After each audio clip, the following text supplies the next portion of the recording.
Hari ini kita akan belajar, kalau kita percaya bahwa setiap usaha, pekerjaan, pelayanan yang Tuhan percayakan kepada kita, besar maupun kecil bentuknya, itu sebagai peperangan enggak dalam alam roh? Loh, saya tanya, sebagai peperangan bukan dalam alam roh? Menurut Efesus 1, dulu dikatakan kita ini ada dalam kegelapan.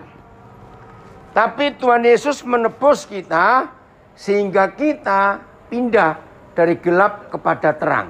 Coba kita lihat ayat itu. Efesus pasal yang pertama. Supaya kita tahu peperangan kita ini yang kita hadapi itu apa saja. Efesus 1 ayat 13 mulai. Di dalam Dia, di dalam Kristus Yesus, kamu juga, semua kita. Karena kamu telah mendengar firman kebenaran, yaitu Injil keselamatanmu. Di dalam Dia, dalam Kristus Yesus, kamu juga ketika kamu percaya, dimeteraikan dengan Roh Kudus yang dijanjikannya itu. 14. Dan Roh Kudus itu adalah jaminan ya bagian kita sampai kita memperoleh seluruhnya, yaitu penebusan yang menjadikan kita milik Tuhan untuk memuji kemuliaannya. Nah, sebelum kita dengar Injil Tuhan, kita itu hidup di mana? Dalam kegelapan. Setelah mendengar Injil Tuhan, kita diselamatkan, memperoleh Roh Kudus yang dijanjikan, maka kita pindah. Nah, setelah kita dipindahkan, maka tugas kita untuk memindahkan yang masih dalam kegelapan. Betul atau tidak? Nah,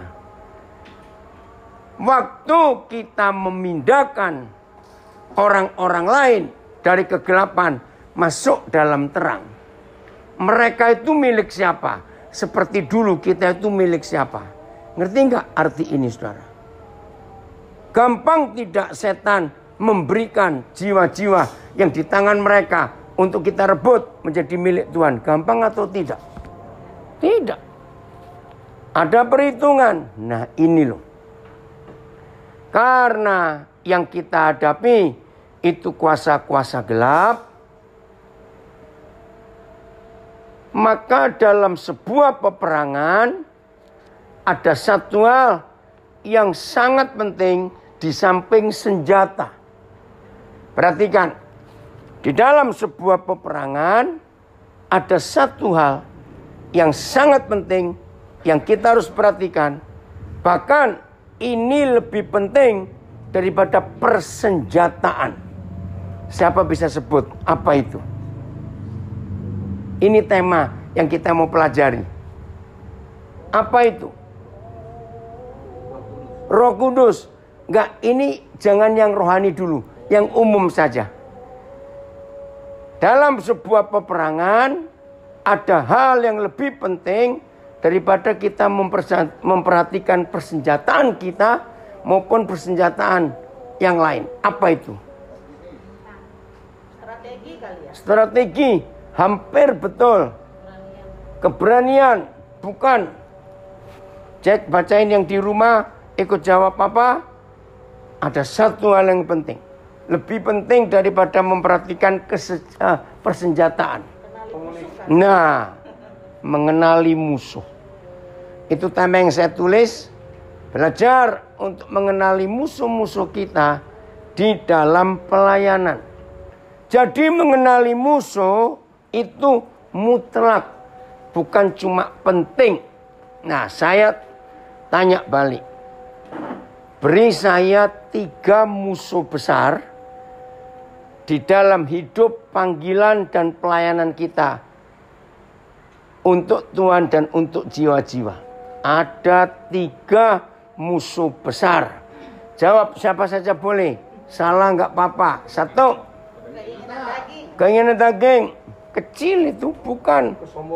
Kesombongan. Sama keangkuhan. Ada hal kecil. Iya. Nah ini. Musuh terbesar pertama adalah iri hati. Saudara, semua kita pasti diberi kemampuan untuk menang atas dosa mencuri, dosa berzina, apalagi membunuh. Betul, kita bisa berusaha dengan pertolongan Roh Kudus. Tapi saya tanya, hampir tidak ada hamba Tuhan yang tidak pernah diserang oleh roh iri hati. Betul atau salah kalimat ini? Jadi dari pengalaman saya selama ini, maka ini dosa musuh yang terbesar, iri hati. Dan iblis sangat mudah untuk menjatuhkan kita dengan iri hati. Kira-kira betul atau salah ini? Lalu saya tanya, betul atau salah hamba-hamba Tuhan? Bagaimana cara iblis menjatuhkan kita sebagai musuh mereka? Dengan iri hati, kita dibuat nggak suka kalau ada saudara kita lebih sukses dari kita. Saya berkata, sebagai manusia itu wajar. Tolong catat. Sebagai manusia itu wajar. Betul tidak? Apalagi kalau ada ini ya, lulus SMA, sama-sama berangkat dari kampung, entah di pulau mana, entah di daerah mana, pokoknya daerah terpencil. Lalu sama-sama ke pelabuhan, naik kapal, merantau ke kota lebih besar. Lalu masuk sekolah Alkitab, ini saya bicara umum saja. Sama-sama terus. Belajar sama-sama di sekolah Alkitab. Ingat penderitaan yang dialami di sekolah Alkitab, sama-sama juga. Waktu lulus di wisuda, sama-sama juga. Setelah itu mulai masuk ke ladang pelayanan. Sama-sama masuk. Sama-sama merintis. Saya cuma memberi contoh. Tiba-tiba yang satu naik sekali. Dalam pelayanan makin banyak Tuhan percayakan jiwa-jiwa. Otomatis fasilitas pelayanan bertambah. Wajar tidak? Wajar. Tapi yang satu sulit sekali untuk maju. Bisa nggak setan masuk? Timbul iri hati. Ngerti contoh ini saudara? Ini luar biasa. Maka itu tidak sedikit yang saya tahu sendiri. Ada entah yayasan apa, pengusaha apa, ingin memberkati hamba-hamba Tuhan di desa-desa. Belikan motor sekian banyak untuk mendata. Yang diberi tugas untuk mendata. Ada loh ini. Nah kalau saudara di Sumatera ini pernah menemukan, coba saya menemukan di beberapa tempat. Ada yang berani memalsukan nama.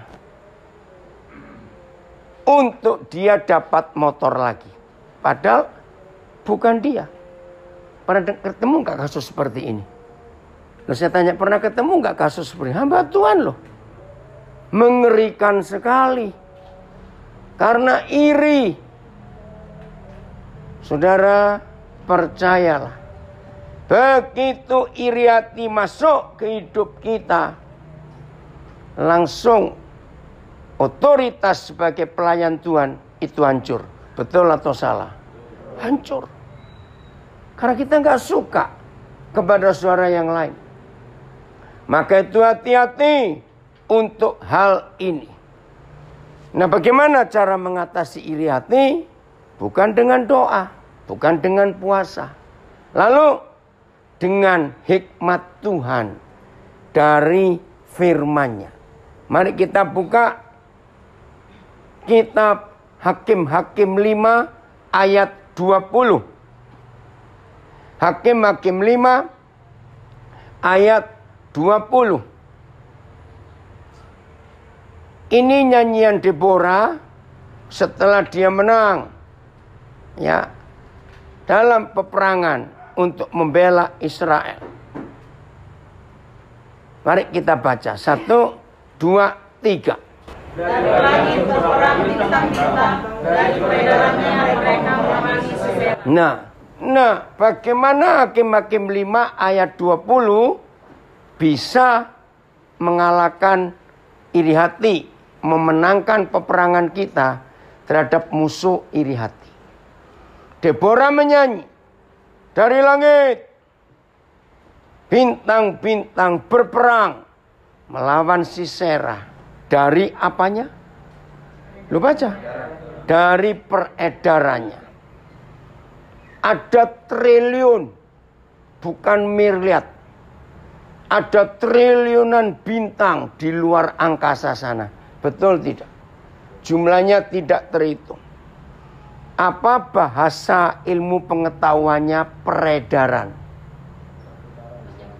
Bukan, bahasa ilmu pengetahuan, sains. Poros, rotasi, circle, orbit. Saudara, ada triliunan bintang, mereka bergerak atau diam? Bergerak. Ada polisi lalu lintas nggak di sana? Bayangkan, triliunan bintang bergerak. Harusnya mereka teratur atau tidak teratur seharusnya? Tidak teratur. Bebas kok di sana.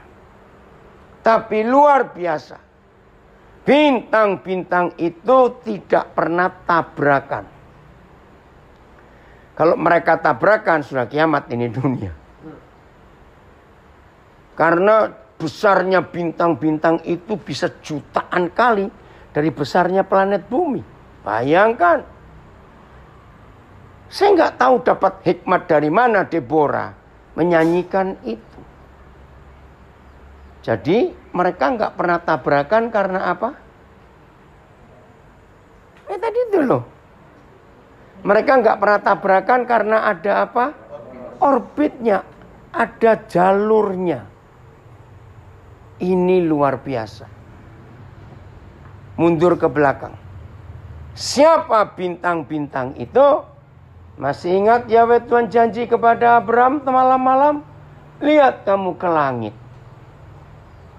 Tuhan bilang, keturunanmu. Nah, itulah saudara dan saya. Dari langit berperang. Nah, ini peperangan. Bintang-bintang dari garis edarnya, dari orbitnya memerangi Sisera. Iri hati itu gambarannya ada bintang yang satu lebih terang dari yang satu. Nah, yang merasa kurang terang tola-toleh. Kenapa dia begitu? Kenapa dia begitu? Kenapa aku begini? Ngerti enggak? Ini iri hati. Jadi, kalau ada bintang keluar dari orbitnya, terjadi apa itu? Apa? Tergelincir, benturan, tabrakan, kacau. Saya tanya kepada semua kita, apalagi yang sudah lama pelayanan.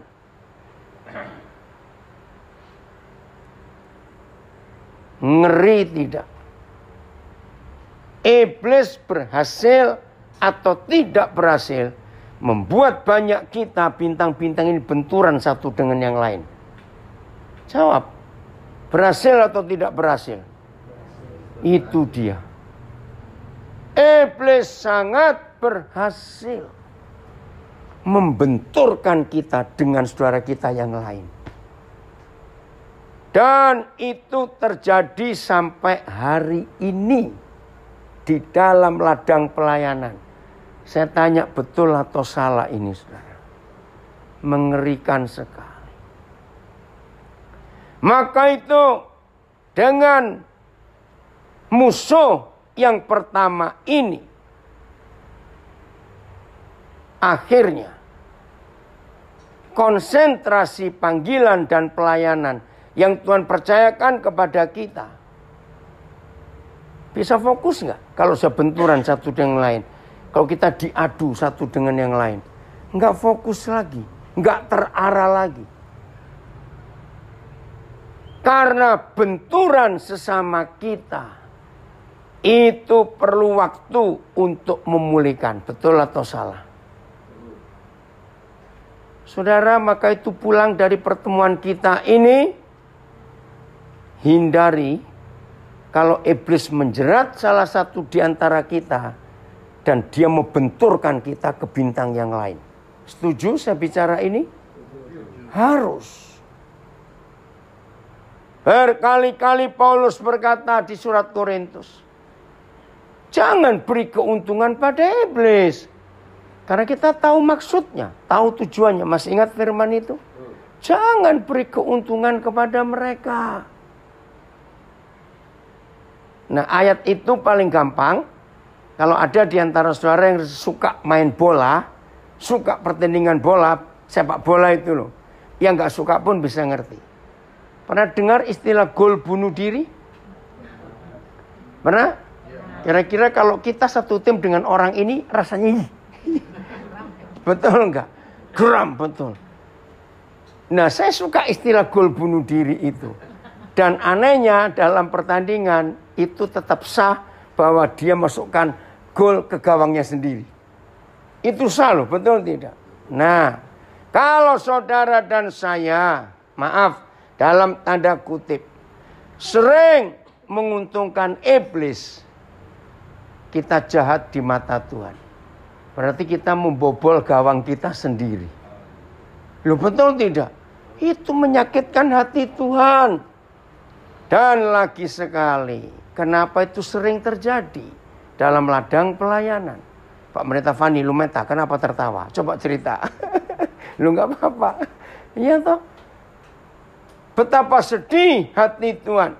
Saya percaya pelatih klub itu nggak tahu tuh kecewanya kayak apa. Kalau ada salah satu anak buahnya melakukan gol bunuh diri. Ngerti ya ilustrasi ini, saudara?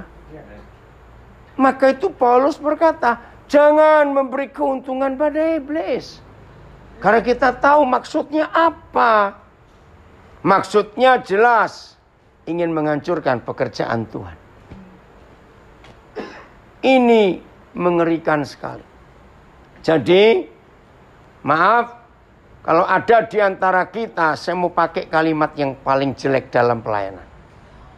Kalau ada di antara kita, maaf kata ini, yang dipakai iblis untuk membuat gol bunuh diri. Nggak enak bukan pernyataannya? Tapi ada tidak pelayan Tuhan, hamba Tuhan, jadi alat iblis untuk merusak pekerjaan Tuhan. Aneh. Ada atau tidak? Salah. Banyak. Bukan ada. Banyak. Ngeri sekali, saudara. Maaf. Jangan tersinggung. Salah satu bentuk tanda. Maaf, saya tidak berkata satu kepada yang lain. Karena saya dari antara semua saudara yang paling kenal cuma Pak Pendeta Fani Luminta ini. Yang lain ya baru kenal hari ini berapa nama. Ini yang saya temukan. Mengerikan sekali di dalam pekerjaan Tuhan, dalam pelayanan ini.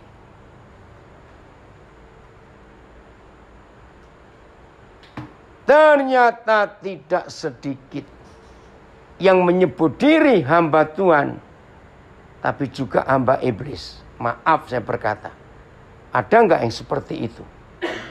Saudara bayangkan, bagaimana bisa? Katanya hamba Tuhan kok bisa merangkap jadi hamba iblis? Tapi lagi sekali, itu ada. Bahkan sampai hari ini itu ada. Dan satu-satunya penyebab mengapa ada hamba Tuhan sekaligus bisa jadi hamba iblis, Karena iri hati. Waktu corona baru mulai, saudara. Ada 8 hamba Tuhan yang menyebarkan bahwa saya meninggal karena corona. Itu dari bulan Maret akhir sampai awal Mei tahun yang lalu. Wih, ngeri sekali. Istri saya juga ditelepon. Bayangkan. Bahkan ada satu hamba Tuhan, saya balas karena ditanya. Nah, balasan WA saya dibacakan oleh hamba Tuhan yang kebetulan saya kenal. Dia bisa bilang begini, itu bukan Pak Daniel, itu istrinya yang balas. Dia sudah meninggal. Bayangkan, saudara. Sampai seperti itu. Maka itu saya ulangi lagi. Kalau ada hamba Tuhan sekaligus bisa jadi hamba iblis, itu penyebab utamanya karena iri hati. Ngeri. Dan bisa mengisukan, menggosipkan yang jelek. Saya percaya di antara kita di sini pasti ada yang pernah ngalami. Ada nggak yang pernah ngalami seperti itu? Diceritakan yang macam-macam. Ini fakta. Hamba Tuhan yang seperti itu pasti tidak bisa punya otoritas Tuhan 100%. Sebab sekaligus dia jadi hamba iblis yang dipakai. Maka itu hati-hati dalam hidup kita. Nah, ini musuh yang paling besar di dalam hidup panggilan dan pelayanan kita. Kecil dosa ini. Iri kok. Sebenarnya kan gak besar dosa iri hati. Tapi ini berbahaya sekali. Maka itu jaga hati kita. Dan jaga hidup kita untuk tidak iri hati. Sebutkan kepada saya musuh yang kedua. Bukan sombong. Tadi ada yang sudah mulai ngomong, dengar tadi. Bukan. Uang. Betul enggak? Ini musuh yang nomor 2 terbesar. Saya tanya, banyak atau sedikit hamba Tuhan jatuh karena uang? Nah, itu dia. Mari kita buka Matius 6 ayat 24. Jelas. Ini yang Tuhan Yesus katakan. Matius 6 ayat 24. Udah? Kita baca sama-sama. 1, 2, 3. Seorang pun dapat mengabdi kepada dua tuan, karena jika demikian, ia akan membenci seseorang dan mengasihi yang lain, atau ia akan setia kepada yang seorang dan tidak mengindahkan yang lain. Kamu tidak dapat mengasihi kepada Allah dan ingat kepada makmum. Saudara, inilah satu-satunya ayat di seluruh Alkitab yang memberitahu kita siapa saingan Tuhan Yesus. Ternyata saingan Tuhan bukan setan, uang. Tolong perhatikan kalau membaca ayat ini dengan saya beri pertanyaan. Jadi setelah kita baca Matius 6:24, posisi Tuhan Yesus dengan uang itu sejajar atau beda? Sejajar, setara. Itu buat saya kaget. Seandainya yang bicara itu Matius atau Yohanes, saya masih mikir. Tapi ini Tuhan Yesus sendiri. Berarti saingan Tuhan Yesus itu uang, bukan setan. Maka itu dia berkata, tidak mungkin kamu mengabdi, melayani, menghamba, mengikuti dua tuan. Dia yang bicara. Dan dia tidak bicara, dia lebih rendah dari aku. Tidak. Nah, yang mengagetkan saya, Tuhan Yesus pakai kata seorang. Ada nggak kata seorang? Maka kamu akan lebih mengasihi yang seorang dan membenci yang lain. Kamu akan lebih setia pada yang seorang, kamu tidak setia pada yang lain. Saudara yang belum tahu, supaya hari ini tahu. Berarti buat Tuhan Yesus, uang itu benda atau pribadi? Pribadi. Seorang, itu yang saya kaget. Berarti uang itu punya nyawa karena seorang. Saya ulangi, tidak ada pribadi lain di dunia yang memberitahu manusia bahwa uang itu bukan barang, tapi dia hidup, dia punya nyawa, dia person, pribadi.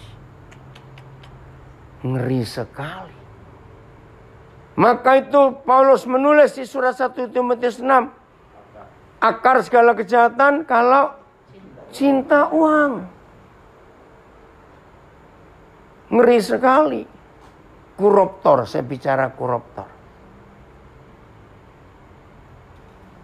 Menteri Sosial kita sebelum Ibu Risma, catat, itu orang Kristen. Aktif pelayanan di gereja loh saudara. Tidak ada yang nyangka. Nah, dalam data semua perampok-perampok uang rakyat di Indonesia ini, ya ini data statistik. Itu yang buat saya kaget waktu baca itu. 3 nomor 1. 100% para perampok uang rakyat ini, tolong catat, itu pasti orang yang sudah sangat kaya. Aneh bukan? Sudah sangat kaya kok masih merampok.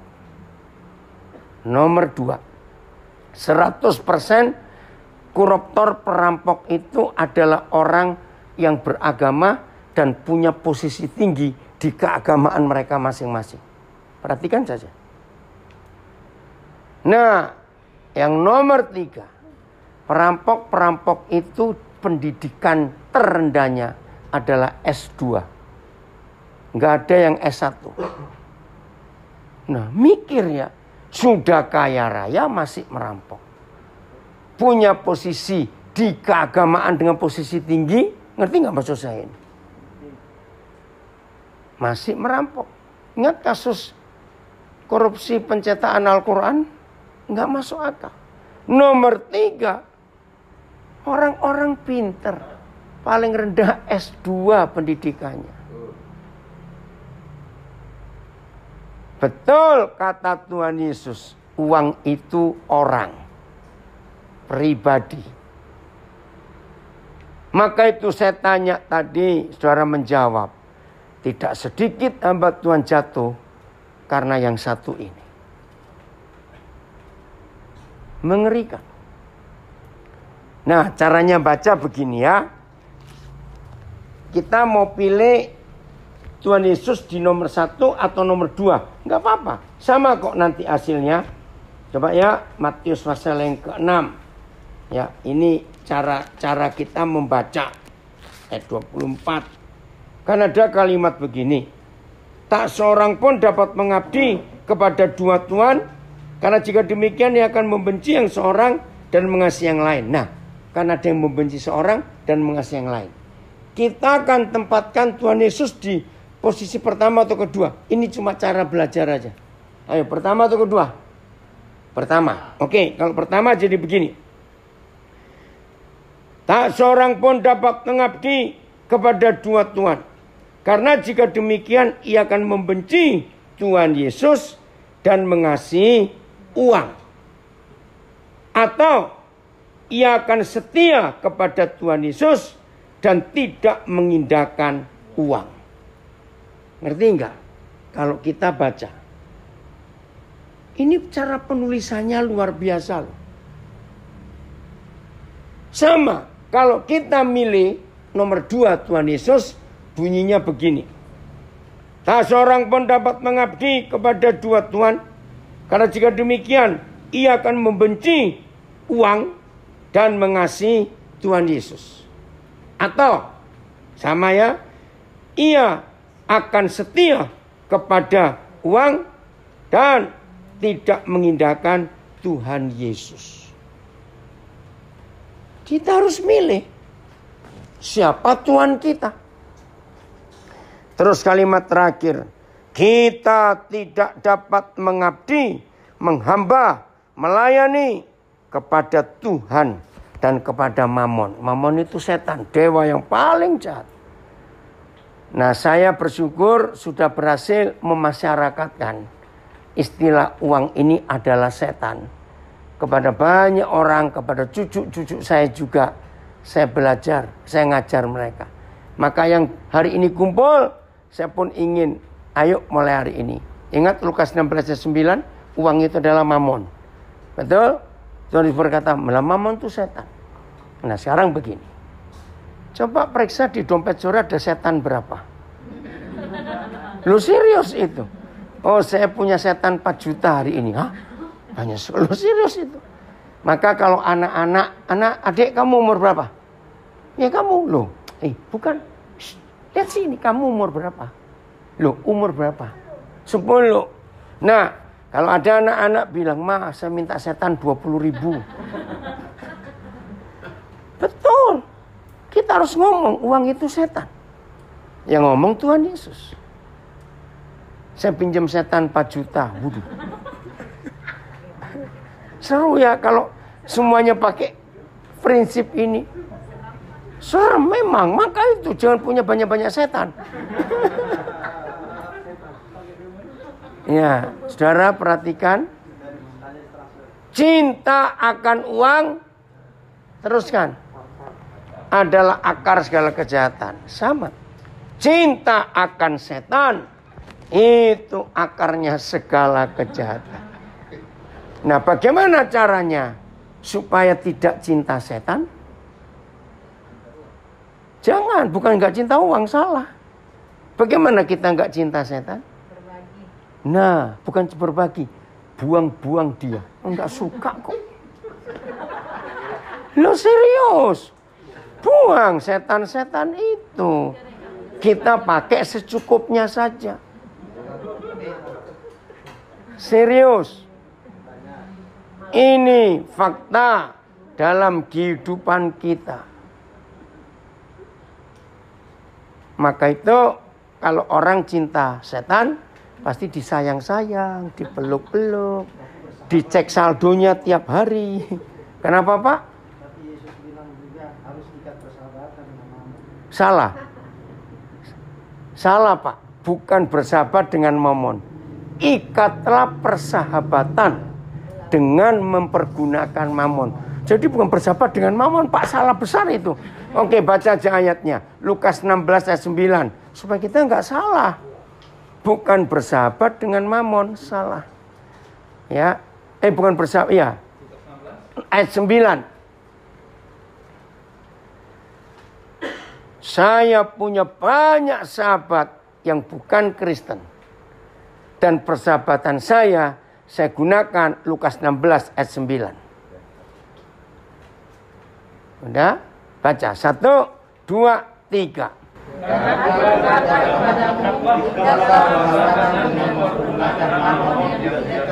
Ya. Supaya Mamon tidak dapat menolong lagi kamu diterima dalam kemah abadi. Ikatlah persahabatan dengan mempergunakan Mamon. Bukan bersahabat dengan Mamon, salah. Ya, tadi pagi Kevin tahu? Masih ingat nama yang nolong kamu di bandara? Siapa namanya? Nah, Wisnu ini Muslim. Dia itu porter di bandara Cengkareng, Terminal 3. Saya baru ketemu 2 kali tadi pagi.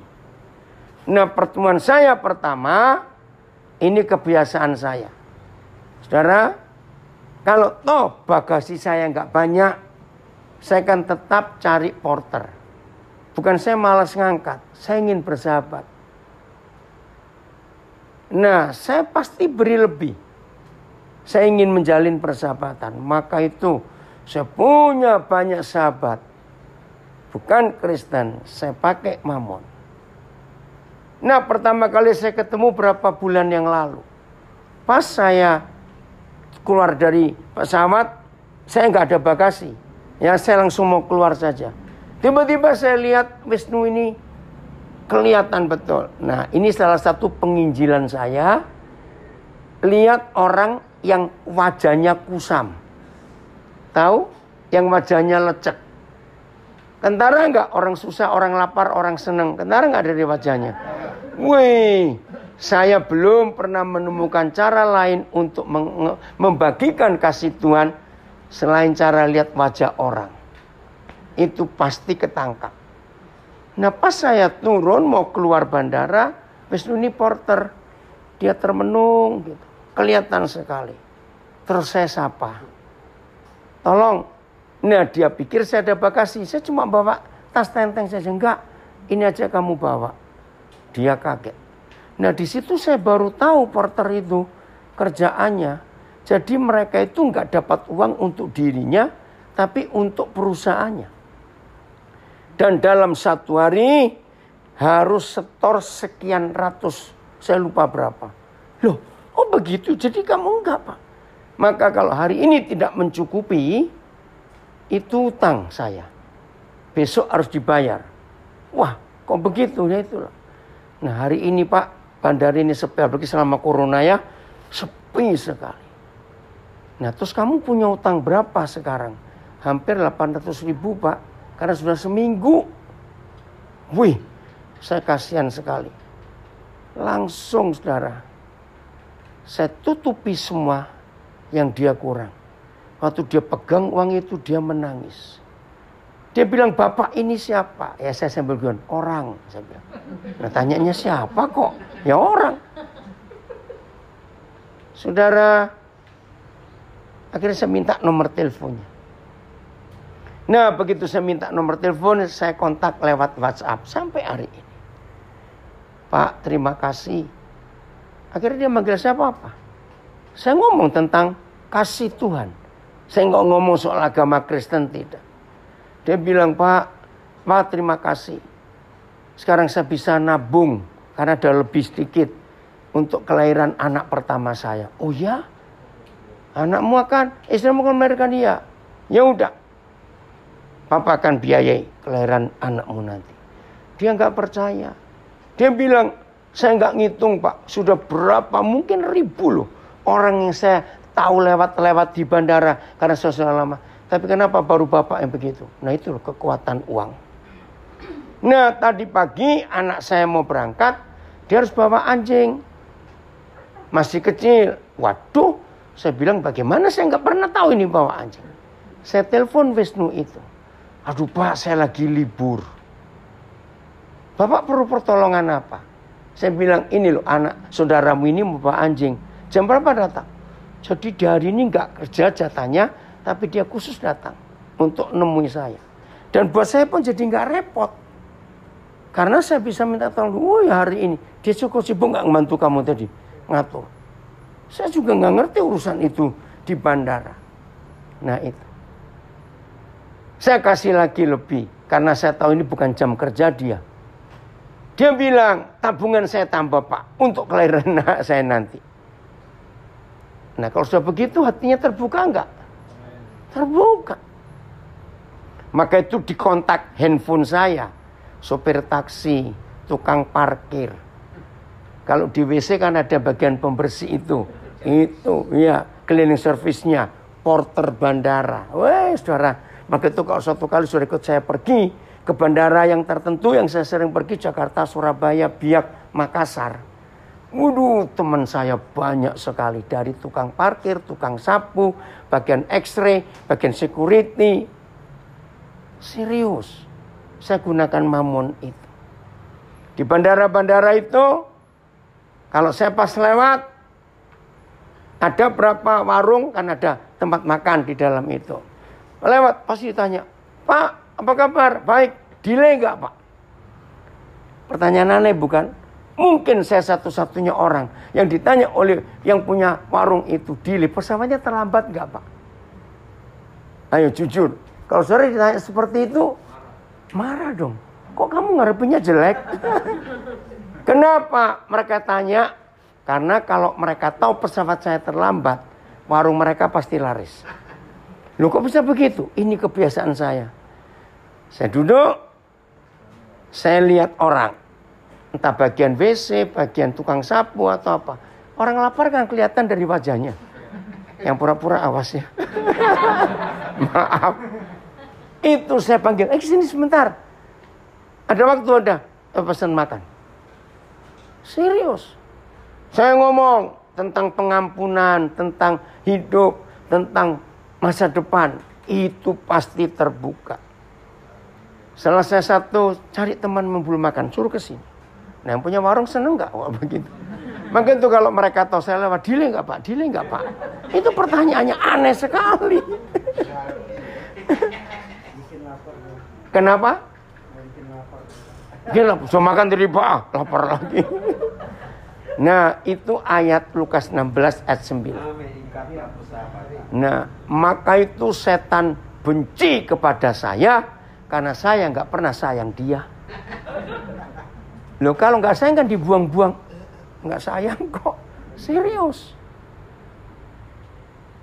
Inilah cara hidup supaya kita nggak jatuh di dalam dosa uang. Ingat, tidak boleh mengabdi menghamba, melayani dua tuan.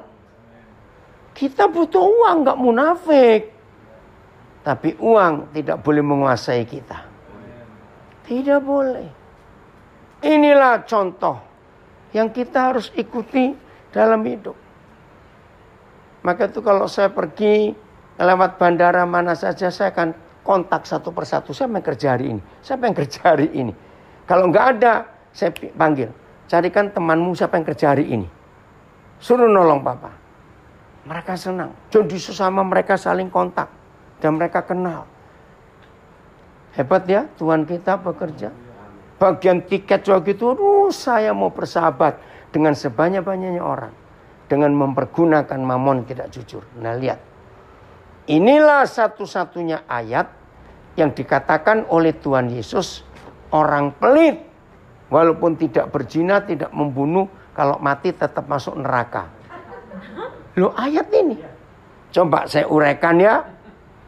Dan aku berkata kepadamu, ikatlah persahabatan dengan mempergunakan uang yang tidak jujur.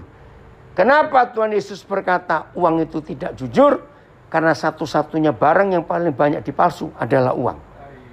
Lu betul nggak? Maka itu uang itu nggak jujur, banyak palsunya. Oh iya, uang palsu banyak sekali. Nah, begini. Dan selama orang itu hidup, lalu suka menghambur-hamburkan uangnya untuk penginjilan. Mengikat persahabatan itu penginjilan. Saya nggak tahu anak saya ngikuti nggak. Jeremia kamu ikut nggak? Suatu hari saudara, saya nggak berangkat. Cuma ada guru yang saya belum kenal. Dari Medan mau jadi guru ke Nabire. Nah saya harus ketemu di bandara Cengkareng. Ya dia Boru Siburian. Nah begitu ketemu. Oh ini orangnya. Nah pas saya turun dari mobil, dari taksi. Saya tuh melihat satu orang. Ternyata ini porter. Cuma dia lagi nggak pakai seragam. Dia duduk di bangku dekat lift untuk turun. Terus saya bilang anak saya, kamu tunggu barang ini, itu barangnya guru ini yang kami beli di Jakarta untuk dibawa ke Nabire. Anak saya langsung tahu, oi papa cari jiwa lagi ya kamu tunggu. Karena orang ini duduk termenung. Begitu saya dekati, selamat malam. Nah saya cuma suruh nganter ini aja, padahal ada anak saya. Demi persahabatan itu. Kenapa kamu kok kelihatan sedih, kelihatan murung sekali? Pak sudah 2 hari saya nggak cukup uang untuk setor. Oke kamu tolong, nanti Bapak akan cukupi. Dia kaget. Wah jadi semangat ketika dengar saya cukupi nanti ini. Bapak mau kemana? Enggak, saya mau ketemu anak Bapak di dalam. Dia ngantar. Nah check in semuanya habis itu. Saya cerita soal kehidupan. Saya cerita soal masa lalu. Hidup itu jangan diberati oleh masa lalu. Wih, dia senang dengar itu. Namanya Jerry, ya, Muslim. Udah, akhirnya saya minta nomor teleponnya. Saudara, sampai hari ini dia masih kontak. Sayang tadi pagi dia nggak kerja. Lain kali ya Pak, dia manggil saya Papa. Pak, kalau balik lagi, beritahu. Itu cara saya hidup dengan Mamon ini. Apabila Mamon itu tidak bisa menolong kamu lagi, apa artinya kalimat itu? Uang gak bisa menolong. Susah bener.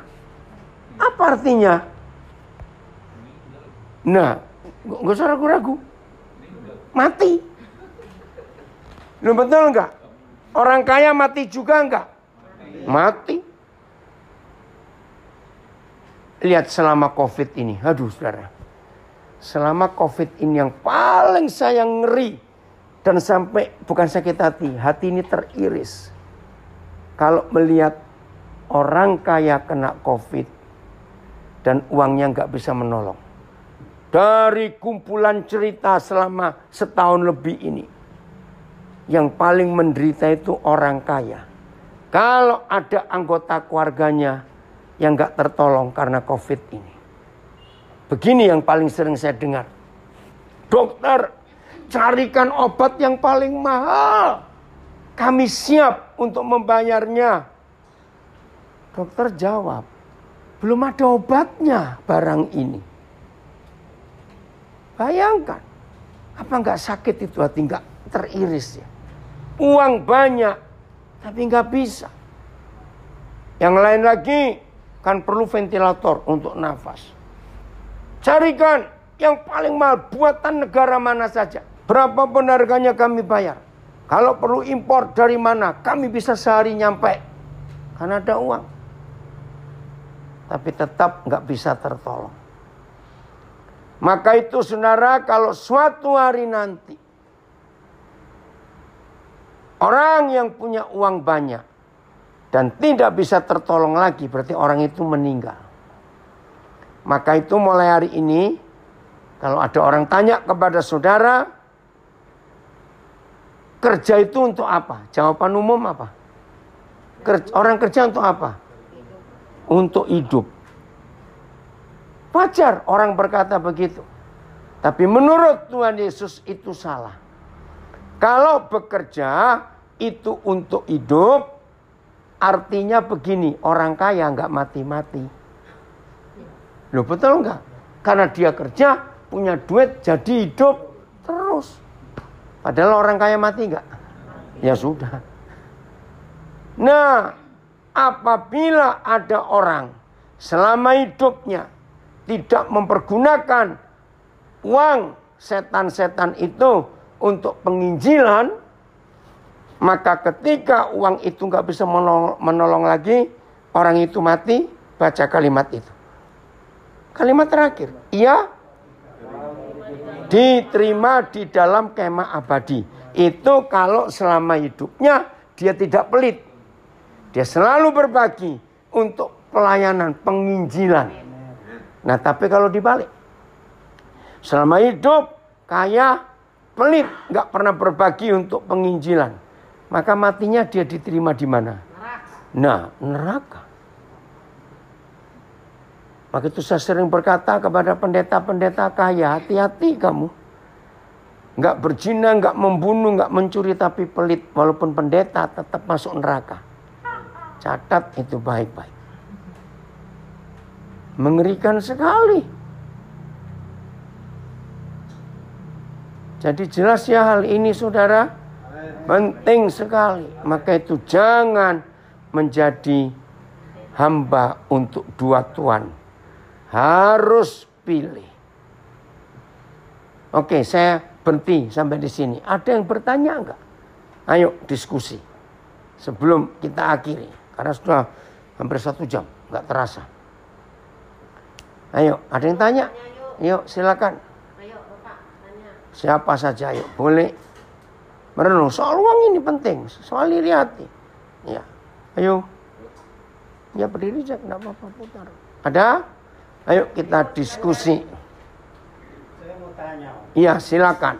Tadi definisi iri hati tadi Om masuk ke pengalaman Om pribadi. Ya. Dengan ada Om bilang 8 hamba Tuhan. Oh, yang sesi siang tadi. Barusan tadi. Iri hati. Masalah definisi iri hati. Oh, ha? Terus Om kaitkan dengan kasus yang tadi ada 8 orang hamba Tuhan dalam tanda kutip menyebarkan berita Oh, meninggal. Om meninggal. Ya. Dari mana Om tahu bahwa, maaf kalau saya salah, dari mana Om tahu bahwa itu didorong dengan rasa iri hati? Terima kasih. Oh iya. Ya, kalau orang yang gak suka seseorang, gampang gak ngisukan orang itu meninggal. Ya sudah. Pernah gak diantara saudara yang pernah diisukan meninggal? Belum ya? Nah, jadi karena itu berarti dia gak suka. Saingan. Itu saja. Ada lagi yang lain? Ada?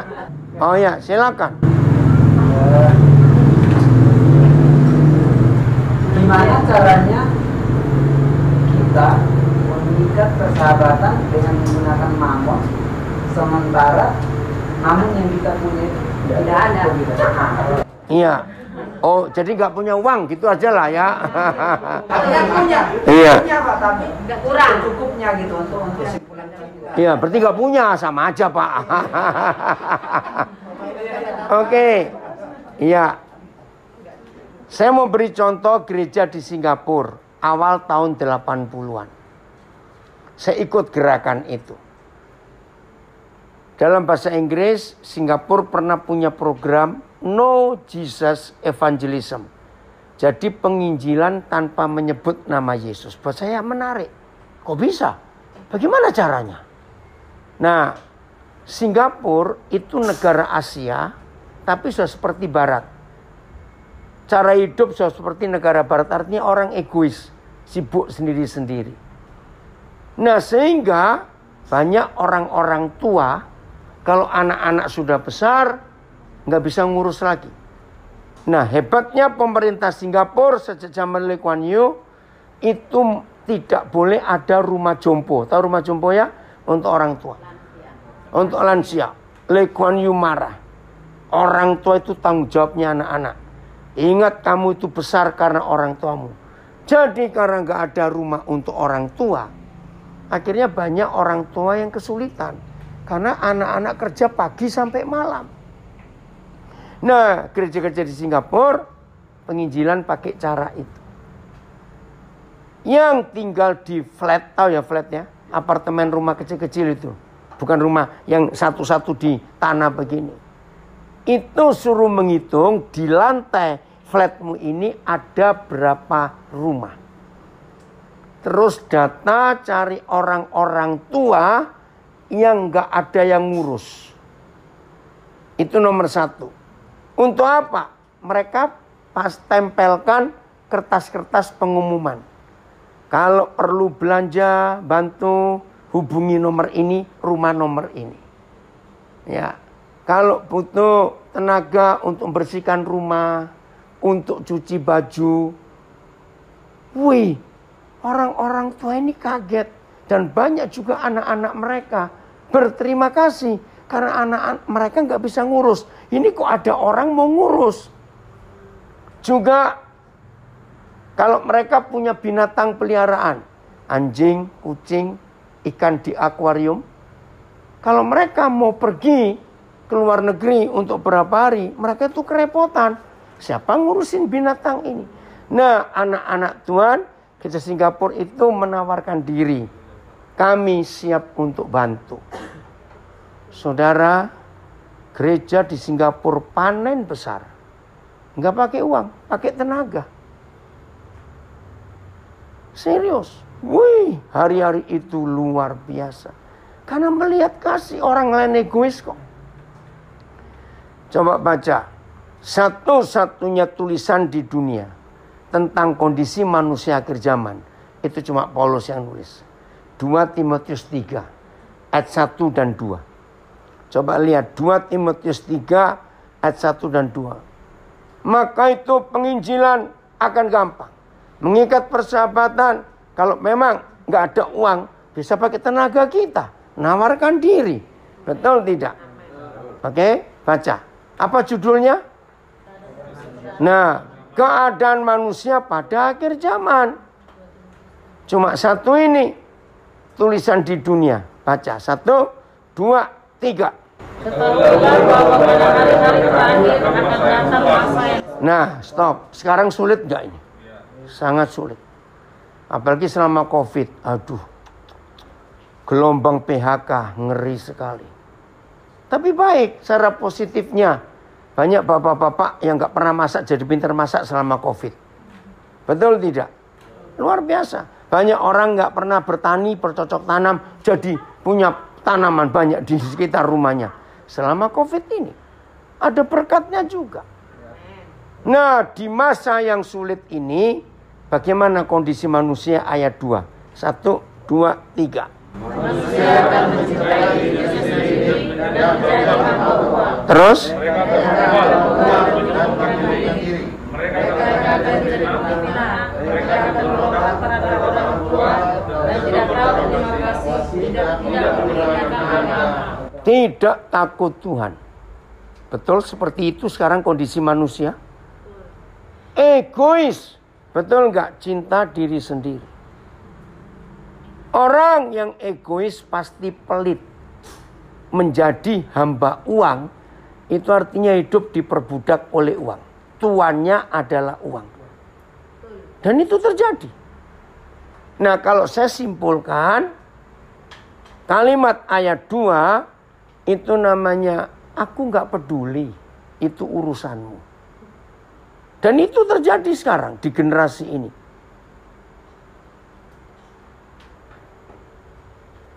Kemarin saya turun di apartemen, saya nginep di apartemen anak saya di Jakarta. Saya lagi nunggu ada kiriman barang. Begitu. Nah, karena saya nunggu di pintu, ya santai. Tiba-tiba ada orang yang di tangannya banyak bawa barang. Ingin masuk. Nah, di depan saya ada satu orang lagi. Tapi orang ini cuek. Begitu saya lihat orang ini bawa barang, saya tahu dia mau masuk. Saya bukakan pintunya. Karena saya juga bawa aksesnya untuk masuk. Saudara, saya lihat beberapa orang di situ melototin yang satu. Dia santai, diam saja seperti nggak ada apa-apa. Ngerti nggak contoh ini? Banyak orang egois, hanya sekedar bukain pintu loh. Itu berarti betul. Iya, karena peduli. Jadi walaupun nggak ada uang, kita punya tenaga, punya ide. Punya waktu. Maka itu kalau kita bertetangga, kelihatan halamannya kok kotor, tawarkan diri. Apa bisa saya bantu untuk bersihkan? Nggak pakai uang. Tapi itu persahabatan. Apa saja. Maka itu kalau kita hidup seperti yang Tuhan ajarkan, seperti yang Tuhan katakan, hidup ini luar biasa. Dan jadi berkat. Jelas? Ada lagi yang lain? Satu lagi terakhir? Oh, silakan. Ini masih berbicara tentang uang, Pak ya. Monggo. Kita para hamba Tuhan dan para gembala, para pelayan, Pak. Ini nanti gimana kesalahannya dan nanti gimana kebenarannya. Ada satu hamba Tuhan, Pak, melayani satu jemaat. Dan jemaat itu pekerjaannya yang utama itu mencuri. Tetapi dengan hasil mencuri itu, karena di daerah kami pun ada, jemaat itu setia memberikan persepuluhan. Ini uang ya Pak ya? Ya. Nah, supaya kita para hamba baca ini nanti ngerti ya. Pasti hamba Tuhan nggak pernah mengajarkan tentang Mencuri. Pasti melarang. Tapi orang itu memang pekerjaannya seperti itu Pak. Nggak mencuri sawit, nggak mencuri besi. Tapi setia Pak itu memberikan persepuluhannya. Nah ini minta keterangannya. Salah benarnya itu bagaimana? Yang menerima atau yang, karena para Iya, ada. Pelayan kan yang menerima persepuluhan kan Pak. Jadi ini letaknya ini. Ya, secara hukum yang memberi salah, yang menerima juga salah. Iya, maka itu di undang-undang korupsi. Nah, jadi itu namanya mencuci uang. Iya. Nah, jadi itu tugas gembala mengajari dia untuk tidak mencuri dan menolak persembahan itu. Jelas salah di hadapan Tuhan. Memang pencucian uang haram itu paling enak di dalam agama. Iya, maka itu jahat sekali. Nah, kita tidak boleh setuju. Ya, jadi ajari jemaat untuk tidak mencuri. Sawit pun kamu kerjalah. Itu kalau enggak kamu bercocok tanam sendiri. Bisa masih punya tenaga. Jelas ayat yang terakhir. Supaya Tuhan berkenan kepada hidup kita. Kalau kita mau betul-betul. Nah, untuk menang atas uang. 1 Timotius 6 ayat 8. Kita baca ayat terakhir. 1 Timotius 6 ayat 8. Kita baca. 1, 2, 3. Ada makanan dan pakaian cukup pula. Ya sudah. Kalau setan-setan tahu bahwa saudara dan saya tidak pernah tamak, tidak pernah rakus, dan bisa berkata cukup, maka setan tidak akan bisa bekerja di hidup kita. Setan hanya bisa bekerja di hidup orang yang tamak. Nah, contoh, saya anggap ini kecil. Tapi ketika saya cerita, orang kaget. Saya pernah dengar kata gendam, digendam, dihipnotis. Pernah tahu nggak? Pasti ada bukan? Itu kuasa gelap. Saya pernah buktikan. Kalau orang itu nggak punya sikap rakus dan ingin cepat kaya, kuasa gelap itu nggak berlaku atas orang itu. Memang dia nggak butuh duit kok. Tapi orang yang hatinya tamak, nggak pernah cukup, merasa cukup, pasti kena. Ini luar biasa, maaf. Dengan kata lain, kalau ada orang bisa kena hipnotis, sampai ROG diambil semua, dituntun ke ATM suruh ambil, ada loh itu. Pulang ke rumah ngambil ini, pasti dia sedang tamak. Hidupnya nggak pernah merasa cukup, kurang terus. Maka itu kata cukup adalah asal ada makanan dan pakaian. Artinya asal nggak telanjang dan nggak kelaparan. Cukup. Cukup. Ini hidup yang luar biasa. Begitu ada kata cukup, maka setan nggak bisa bekerja. Betul ya? Siap menang? Ya, harus menang. Jadi kenali musuh kita. Apa nomor 1 tadi? Iriati. 2, mamon. Hati-hati itu. Woi, tepuk tangan buat diri sendiri. Kita semuanya pemenang. Haleluya.